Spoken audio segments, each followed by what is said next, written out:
Good evening. എല്ലാവർക്കും സന്തോഷകരമായൊരു സായാഹ്നം നേരുന്നു. ഒരുപാട് സ്നേഹത്തോടെ പ്രാർത്ഥിക്കുന്നു. ഈ സിനിമ ചില സിനിമകൾ സംഭവിക്കുന്നതാണ്. എല്ലാ സിനിമയും തുടങ്ങുമ്പോൾ ഇത് ഏറ്റവും വലിയ ഹിറ്റായിട്ട് മാറണമെന്ന് പ്രാർത്ഥിച്ചുകൊണ്ടാണ് എല്ലാ സിനിമകളും തുടങ്ങുന്നത്. ഈ സിനിമയും അങ്ങനെ തുടങ്ങിയ ഒരു സിനിമയാണ്. ലിജോയെ എനിക്ക് വളരെ നാളായിട്ട് അറിയാം. അദ്ദേഹത്തിൻ്റെ അച്ഛൻ്റെ കൂടെ ഒരുപാട് സിനിമകൾ ഞാൻ ചെയ്തിട്ടുണ്ട്. എൻ്റെ വളരെ നല്ലൊരു സുഹൃത്തായിരുന്നു അദ്ദേഹത്തിന്. എൻ്റെ വളരെയധികം ഇഷ്ടമായിരുന്നു. ലിജോ സിനിമയിൽ വന്ന കാലം മുതൽ അറിയാം. ഞങ്ങൾ കുറച്ച് കഥകളൊക്കെ ഷെയർ ചെയ്തിരുന്നു. പക്ഷെ ആ സമയത്ത് നടന്നില്ല. ആ നടക്കാത്തത് ഇങ്ങനൊരു സിനിമ നടക്കുന്നു എന്ന് മുൻകൂട്ടി ദൈവം വിചാരിച്ചുകൊണ്ടായിരിക്കാം. And thank you so much. ഈ അവസരത്തിൽ ലിജോയോട് ഞാൻ നന്ദി പറയാം. ഇങ്ങനൊരു സിനിമ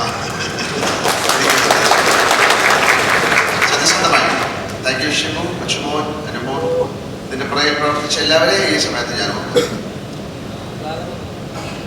അറിഞ്ഞോ അറിയാതെ ഇന്ന് ഈ സിനിമ തുടങ്ങിയ 1 വർഷമായ ദിവസമാണ്. 1 വർഷമായി ഞങ്ങൾ ഈ സിനിമ തുടങ്ങി. 1 വർഷത്തെ കാത്തിരിപ്പിന് ശേഷം ഇങ്ങനെ ഈ സ്റ്റേജിൽ നിന്ന് ഇത്രയും മനോഹരമായ കാര്യങ്ങളൊക്കെ കാണുമ്പോൾ ഞങ്ങൾ ഇതിൻ്റെ പുറകിലേക്ക് സഞ്ചരിക്കുകയാണ്. ഈ സിനിമ എങ്ങനെ ഉണ്ടായി, ഇത് എന്തുകൊണ്ടുണ്ടായി, ഇതെന്തായിരിക്കും ഈ സിനിമ എന്നറിയില്ല. ഒരു കഥ പറഞ്ഞു. ആ കഥയിൽ എന്തോ ഒരു കാര്യമുണ്ടെന്ന് മനസ്സിലായി. ഞങ്ങൾ ആ കഥ കൊണ്ടുപോയി. പിന്നെ ആ കഥ ഒരു വലിയ ക്യാൻവാസിലേക്ക് മാറുകയാണ്. ഇതിന് കാലദേശങ്ങളില്ലാത്തൊരു സിനിമയാണ്. ഇതിന് ടൈം ആൻഡ് സ്പേസ് ഇല്ല എന്നുള്ളതാണ്. നമ്മൾ കൊച്ചിലെ ഇരിക്കുന്ന കുട്ടികൾക്ക് അത്രയും കിട്ടിയിട്ടുണ്ടാവില്ല. ഞങ്ങൾ കഥ കേട്ടാണ് ഉറങ്ങിയിരുന്നത്. എൻ്റെ അമ്മയും അമ്മയും അമ്മച്ചിയും അമ്മായിയൊക്കെ കിടന്നുറങ്ങുന്ന ആ സ്നേഹവലയത്തിൽ ആ ഉറങ്ങി വീണ്ടെടുത്ത കഥകൾ കേട്ടാണ് ഞങ്ങളൊക്കെ വളർന്നിരിക്കുന്നത്. എല്ലാ കുട്ടികൾക്കും കഥകൾ കേൾക്കാൻ ഇഷ്ടമാണ്. അതുപോലൊരു കഥയാണ്. ഒരു ഫെയറി ടൈം, ഫോക്സ് സ്റ്റോറി അല്ലെങ്കിൽ ഫേബിൾ പോലെയൊക്കെയുള്ള ഒരു സിനിമയാണ്. ഒരു നാടോടി കഥയാണ്.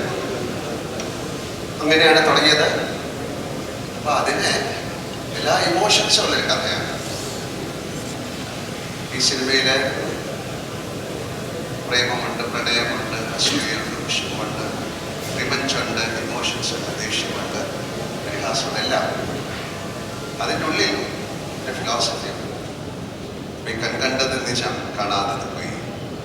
നീ കണ്ടതെല്ലാം പോയി കാണാൻ പോകുന്നത് നിജം എന്ന് പറയുന്നത് ഒരു വലിയ ഫിലോസഫിയാണ്. ആ ഫിലോസഫി എന്നാണ് ഈ സിനിമ കാണുമ്പോഴേ അറിയാം. പിന്നെ ഈ സിനിമ വളരെ വലുതായി. ഇപ്പം ഇത് കേരളത്തിൽ മാത്രം ഒതുങ്ങി നിൽക്കുന്ന ഒരു സിനിമയല്ല. ഇതൊരു മലയാള സിനിമയല്ല. നിങ്ങൾ തമിഴിൽ കണ്ടാൽ തമിഴ് സിനിമയായിട്ട് തോന്നണം, തെലുങ്കിൽ കണ്ടാൽ, കന്നഡയിൽ കണ്ടാൽ, ഹിന്ദിയിൽ കണ്ടാലൊക്കെ ആ സിനിമയായിട്ട് തോന്നണം. അതൊരു കാരണം കൊണ്ട് ഈ സിനിമ വലുതായി. അത് വലിയൊരു സ്പെക്ട്രമിലേക്ക് പോയി.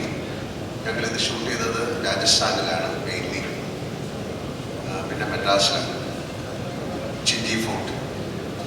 അതിൻ്റെ പ്രത്യേക കാരണം തന്നെ ഇത് എവിടെയാണ് എന്ന് നമ്മൾ പറയുന്നില്ല. ഇതൊരു കഥയാണ്.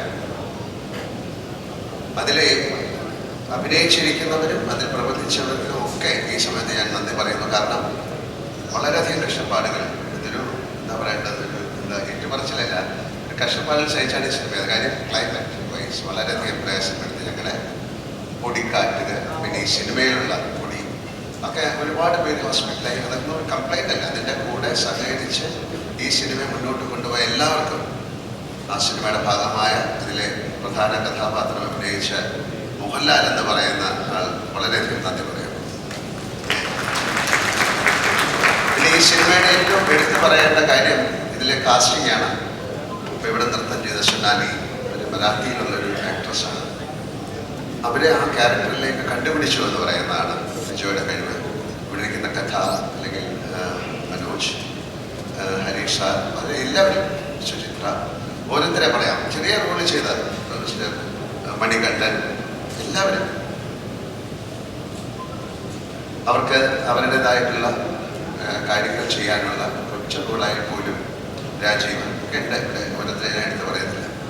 എല്ലാവർക്കും അവരുടേതായ റോളുകൾ ചെയ്യാൻ ഈ സിനിമ കാണുമ്പോൾ എനിക്ക് തോന്നുന്നത് ഈ റോളിന് വേറെ ആരെങ്കിലും ആയിരുന്നെങ്കിൽ ഇത് ശരിയാവില്ല എന്ന് തോന്നുന്നത് തന്നെ. വി ഹാവ് ലോട്ട് ഒരുപാട് ഫോറിൻ ആക്ടേഴ്സും.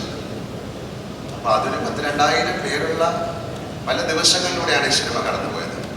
മിനിമം ഒരു 500 പേരെങ്കിലും ഈ സിനിമ സെറ്റിലും ഉണ്ടായിരുന്നു. തീർച്ചയായിട്ടും അതിനെ വളരെയധികം നന്നായിട്ട് ആ പ്രൊഡക്ഷൻ നോക്കി. കൊച്ചുമോൻ താങ്ക് യു. കൊച്ചുമോൻ സിനിമയെ പറ്റി പറയാൻ ഒരുപാടുണ്ട്. ഇതിൽ എന്താ പറയേണ്ടത്, പിന്നെ ഇതിലെ ഗാനങ്ങൾ മിസ്റ്റർ റഫീഖാണ് ഇത് എഴുതിയിരിക്കുന്നത്. അദ്ദേഹമാണ് ചില ട്യൂൺ ചെയ്തിരിക്കുന്നത്. ഇതിൽ ഒരു പാട്ട് പാടാനുള്ള ഭാഗ്യവും എനിക്കുണ്ടായി. റാപ്പ് എന്നുള്ള പാട്ട്. വലിയ അവകാശവാദമൊന്നും ഞാൻ ഈ സിനിമയെ കുറിച്ച് പറയുന്നില്ല. പക്ഷേ ഇതിൽ പ്രവർത്തിച്ച് എല്ലാം ഇന്ന് ഇവിടെ മിസ് ചെയ്തിരിക്കുന്നത് എൻ്റെ ക്യാമറാമാനാണ്. ഏറ്റവും മനോഹരമായ രീതിയിലാണ് ഇത് ഷൂട്ട് ചെയ്തിരിക്കുന്നത്. എൻ്റെ ഷോട്ടുകൾ കമ്പോസ് ചെയ്തിരിക്കുന്നത്. ഒരു എക്സ്പീരിയൻസ് ആണ്, ഒരു തിയേറ്റർ എക്സ്പീരിയൻസ് ആയിരിക്കും ഈ സിനിമ.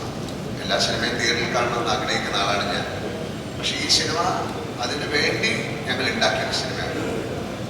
അതിൻ്റെ ഒരു കളർ പാറ്റേൺ, അല്ലെങ്കിൽ അതിൽ കൊടുത്തിരിക്കുന്ന ഒരു വാം ടോണുകൾ, അതിലെ കോസ്റ്റ്യൂം, അതിൻ്റെ ലൊക്കേഷൻസ്, അതിൽ പ്രവർത്തിച്ചിരിക്കുന്ന എല്ലാവരും, അതിൻ്റെ സെറ്റായാലും ഒരുപാട് കാര്യങ്ങൾ.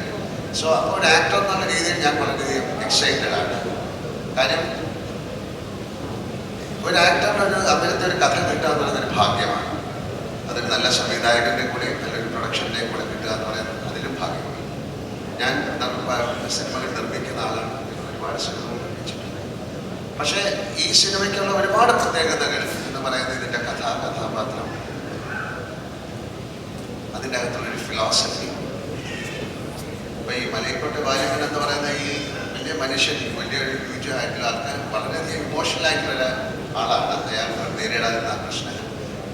അപ്പോൾ ഒരു വളരെയധികം പറയട്ടെ രഹസ്യങ്ങളുള്ളൊരു സിനിമയാണ്. ആ രഹസ്യം പരസ്യമാക്കാൻ വേണ്ടിയിട്ടാണ് ഞങ്ങൾ 25-ാം തീയതി ഇതിനെ തിയേറ്ററിലേക്ക് ഒരുപാട് സന്തോഷം, ഒരുപാട് സ്നേഹം. കാര്യം നല്ല സിനിമയെ കൈനീട്ടി സ്വീകരിക്കുന്ന പ്രേക്ഷകരാണ് കേരളത്തിലെ. ഈ സിനിമയ്ക്ക് തന്നെ ഒരു ഹൈപ്പുണ്ട്. ഇത് മലയാള സിനിമയിൽ മാത്രം ഒതുങ്ങി നിൽക്കേണ്ട, മലയാളക്കരയിൽ മാത്രം ഒതുങ്ങി നിൽക്കേണ്ട ഒരു സിനിമയാണെന്ന് ഞാൻ വിശ്വസിക്കുന്നില്ല. തീർച്ചയായിട്ടും ഇത് എല്ലാ ഭാഷയിലും, ഒരുപക്ഷെ വിദേശത്ത് പോലും നമുക്കിതിനെ സബ്ടൈറ്റിൽ ചെയ്തിറക്കാൻ സാധിക്കുന്ന ഒരു സിനിമയായിട്ട് മാറട്ടെ എന്ന് ഞാൻ പ്രാർത്ഥിക്കുന്നു. ഞാൻ ഇവിടെ വന്നിരിക്കുന്ന എല്ലാവർക്കും താങ്ക് യു സോ മച്ച്. ഞങ്ങൾ ഒരു മീഡിയയുടെ മീറ്റിംഗ് ഒക്കെ കഴിഞ്ഞു. ഇവിടെയും ആൾക്കാരുണ്ട്. ഈ വന്നിരിക്കുന്ന ഓരോരുത്തർക്കും എൻ്റെ ഹൃദയത്തിൻ്റെ ഭാഷയിൽ ഞാൻ നന്ദി പറയുന്നു. ഒരിക്കൽ കൂടി ഇതിൽ പ്രവർത്തിച്ച എല്ലാവർക്കും, എൻ്റെ കൊളീഗ്സിനും ഇതിൻ്റെ പുറകിൽ പ്രവർത്തിച്ച എല്ലാവർക്കും ഞാൻ നന്ദി പറയുന്നു. And once again thank you so much. Thank you. ചെറിയ ആഗ്രഹം കൂടിയുണ്ട്. ലാലേട്ടൻ പറഞ്ഞു ഈ ഒരു ചിത്രത്തിൽ പാട്ട് പാടാൻ കഴിഞ്ഞു. നമുക്കെല്ലാവരും ഓൾറെഡി കേട്ടു. പക്ഷെ നമുക്കൊരു ഭാഗ്യത്തിന് വേണ്ടി ലാലേട്ടൻ 2 വരി ഇവിടെ പാടാമോ? അതൊരു പ്രത്യേക പാട്ടാണ്, അങ്ങനെ പാടാൻ പറ്റില്ല. അത് പറയാൻ കാര്യം അത് ഈ ബോഡി ടാപ്പിംഗ്, ബോഡി അല്ല, അതിൻ്റെ താളമൊക്കെ അങ്ങനെയാണ്. നമ്മുടെ ഇൻസ്ട്രുമെന്റ്സ് ഒന്നും അതിനില്ല. ദേഹത്തെ തട്ടിക്കൊണ്ട് നമ്മളിങ്ങനെ തട്ടിപ്പാടില്ലേ, താളമില്ലാണ്ട് എങ്ങനെ പാടും? അപ്പൊ പാട്ട് നിങ്ങൾക്ക് ഇവിടെ അവർ പ്ലേ ചെയ്യുന്നുണ്ടോ അതെനിക്കറിയില്ല. അങ്ങനെ വേണ്ടല്ലേ? Thank you. Thank you so much. The first time we witnessed the teaser was on the December 6th, 2020. Lalatan forward. Lalatan, I request you to kindly come back because നമ്മൾ ഏറെ കുറെ കാത്തിരിക്കുന്ന ആ നിമിഷമാണ് ഇപ്പോൾ എത്താൻ പോകുന്നത്. So December 6th, 2023 the first teaser നമ്മളെല്ലാവരും വിറ്റ്നസ് ചെയ്തത്. അന്ന് തൊട്ട് എപ്പോൾ ഒരു ടീസർ കാണുമ്പോൾ നമ്മൾ ആഗ്രഹിക്കും ഇതിൽ എന്താണ് നെക്സ്റ്റ് കാണാൻ പോണേ. I am very sorry. Thank you so much. ഇവിടെ പാടിയതിന്, പാട്ട് കേട്ടതിന്, ഇതിൽ ഇവിടെ ഡാൻസ് ചെയ്തതിനൊക്കെ ഞാനത് എക്സൈറ്റ്മെൻറ്റിൽ ഞാനും എക്സൈറ്റഡ് ആണല്ലേ. അതുകൊണ്ട് thank you so much for the song. എൻ്റെ സൺ സോ ബ്യൂട്ടിഫുള്ളി 2 പേരും 3 പേരും ഞാനും. സഞ്ചരിക്കാത്ത വഴികളിൽ കൂടി ഒന്നും സഞ്ചരിച്ചല്ല ഇതിലെത്തിയത്. ഇതൊക്കെ യാദൃശ്യമായി സംഭവിച്ചതാണ്. ലാലുമായിട്ടുള്ള ദീർഘകാലമായിട്ടുള്ള പരിചയവും സ്നേഹവും അതൊരു സിനിമയിലേക്ക് എത്തിച്ചു. അവിടെ അവിചാരിതമായി ഉപയോഗിക്കേണ്ടത് അവർ തമ്മിൽ കണ്ടുകെട്ടത്തേക്കിന് പിന്നെ നമുക്ക് പ്രത്യേകിച്ച് റോളൊന്നുമില്ല. ബിക്കോസ് അവർ തമ്മിലുള്ള കമ്മ്യൂണിക്കേഷൻ, ഒരു ലാംഗ്വേജ്, നമുക്ക് പലപ്പോഴും ഒരു സൈൻ ലാംഗ്വേജ് ഒക്കെയാണെന്ന് തോന്നുന്നു. പക്ഷേ നിജോടെ മനസ്സിൽ എന്താണെന്നുള്ളത് ലാലിന് മനസ്സിലാവും. ലാലിനെ സംബന്ധിച്ചിടത്തോളം എന്താ വേണ്ടതെന്നുള്ളത് നിജോയ്ക്ക് മനസ്സിലാവും. അങ്ങനെ തന്നെ യാഥാർത്ഥ്യമായി. മാത്രമല്ല ഈ സിനിമ ഫോളോ ചെയ്യുന്ന എല്ലാ ആൾക്കാർക്കും അറിയാം ഈ എൻറ്റയർ ഷൂട്ടിംഗ് പ്രോസസ്സ് ഒരുപാട് ചാലഞ്ചസ് ഉണ്ടായിട്ടുണ്ട്. So you as a producer, what has been your vision to go forward? ശരിക്കും ചലഞ്ചിങ് ആയിരുന്നു. കാരണം ഇത് തുടങ്ങിയത് രാജസ്ഥാനിൽ കഴിഞ്ഞ ജാനുവരി 18, ഇന്നേക്ക് 1 വർഷം മുമ്പ്. അത് കൊടും ശൈത്യമാണ്. നമുക്കറിയാം, ഡെസേർട്ടിൽ ഉള്ള തണുപ്പ്. രാത്രി കാലങ്ങളിൽ തന്നെ തുടക്കത്തിൽ തന്നെ ഷൂട്ടുണ്ട്. ഇവരുടെ ഈ കോസ്റ്റ്യൂം കൊണ്ടറിയാം, വാം ക്ലോത്ത്സ് ഒന്നും ഇടാൻ സാധിക്കുന്നില്ല. വാം ക്ലോത്ത്സ് ഒന്നും ഇടാൻ സാധിക്കാതെ തന്നെ ആ തണുപ്പിനെ അതിജീവിച്ചുകൊണ്ട് അവർ ഷൂട്ടിംഗ് ആരംഭിച്ചു. എന്നാൽ ഈ ഷൂട്ടിംഗ് അവസാനിച്ചപ്പോൾ ചെന്നൈയിൽ, പോണ്ടിച്ചേരിയിൽ സിഞ്ചി ഫോർട്ടിൽ അവസാനിക്കുമ്പോൾ കൊടും ചൂടും അതിനെ അവഗണിച്ചുകൊണ്ടാണ് ചെയ്യേണ്ടി വന്നത്. ഇതിൻ്റെ ഇടയ്ക്ക് പൊടിക്കാറ്റടിച്ചു, അങ്ങനെ നിർത്തേണ്ടി വന്ന പലർക്കും പണിയുണ്ടായി. സിനിമയിൽ ബന്ധപ്പെട്ട ചിത്രീകരണത്തിൽ ഇതുപോലെ പൊടിയടിച്ച് പലർക്കും പനിയുണ്ടായി, രോഗമുണ്ടായി. അതിനെല്ലാം അതിജീവിച്ചു. പക്ഷെ എല്ലാവരും കൂട്ടായ്മയുണ്ട്. എന്നെ സംബന്ധിച്ചിടത്തോളം ഒരു പ്രൊഡ്യൂസർ എന്നുള്ള നിലയിലും അച്ഛൻ എന്നുള്ള നിലയിലും ഞാൻ ഏറ്റവും ടെൻഷൻ അനുഭവിച്ചത് പോണ്ടിച്ചേരിയിൽ ഷൂട്ടിംഗ് നടന്നപ്പോഴാണ്. സിഞ്ചി ഈ കഥയിൽ ഒരു എല്ലാം രഹസ്യമായി കാത്തു സൂക്ഷിക്കുന്ന ഒരു സ്വഭാവം ഞങ്ങൾ നിലനിർത്തിയിരുന്ന എല്ലാവർക്കും അറിവുള്ളതാണ്. അതിന്റെ ഭാഗമായി ലൊക്കേഷനിൽ ഒന്നും ഷൂട്ട് ചെയ്യാൻ പാടില്ല എന്ന് ഞങ്ങൾ നിഷ്കർഷിച്ചിരുന്നു. നിർഭാഗ്യവശാൽ അന്ന് 2000-ൽ പരം ജൂനിയർ ആർട്ടിസ്റ്റുമായിട്ടുള്ള ഒരു ഷോട്ട് എടുക്കുന്ന വേളയിൽ ഞാൻ അങ്ങോട്ട് ചെന്നിറങ്ങുന്നേ ഉള്ളൂ. ഞാൻ ചെന്നിറങ്ങുമ്പോൾ കാണുന്നത് കൂട്ട ഓട്ടമാണ്. എല്ലാവരും കൂടെ, ലാല് മാത്രം വാഹനത്തിൽ നിന്ന് പുറത്തിറങ്ങുന്നു, ബാക്കി എല്ലാവരും കൂട്ട ഓട്ടമായി ഇങ്ങോട്ട് വരിക. എല്ലാവരെയും കടന്നലാണോ തേനീച്ചയാണോ എന്നുള്ളത് ചോദ്യം. ഇത് അന്വേഷിച്ചപ്പോഴാണ് അവിടെ ആരോ വന്ന് ഇതിൻ്റെ ഒരു ഫോട്ടോ എടുക്കാൻ നോക്കി.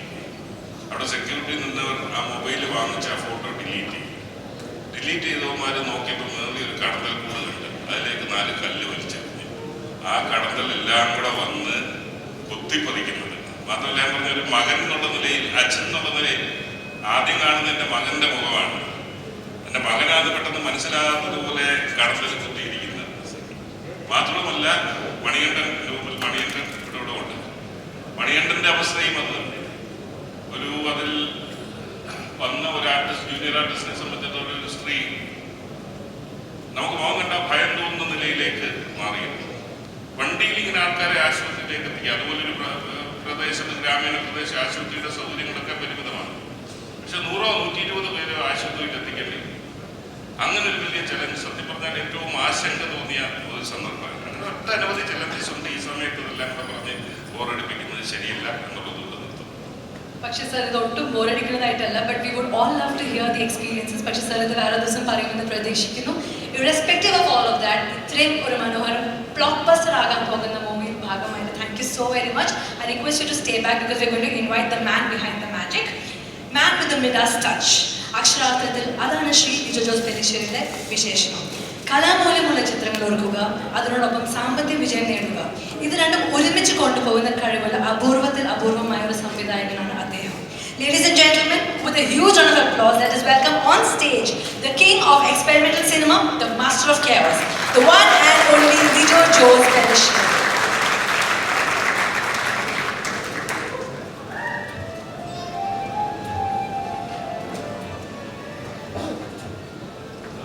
നമസ്കാരം.